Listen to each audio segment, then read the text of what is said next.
నమస్కారం ఘంటారావానికి స్వాగతం ముందుగా ప్రధాన అంశాలు కోల్కతా టెస్టులో భారత్ జయభేరి మళ్ళీ నంబర్ 1 స్థానం కైవసం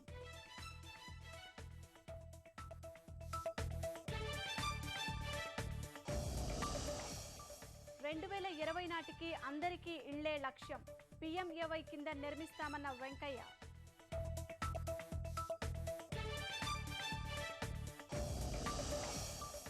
నిర్ణీత గడువులోగా పోలవరం పూర్తి మంత్రి దేవినేని ఉమా పునరుద్ఘాటన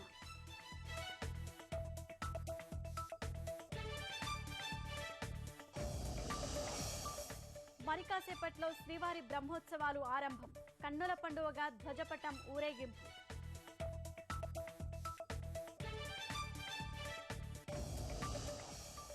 కణాల పరిశోధనకు నోబెల్ బహుమతి వైద్య శాస్త్రంలో జపాన్ శాస్త్రవేత్తకు దక్కిన గౌరవం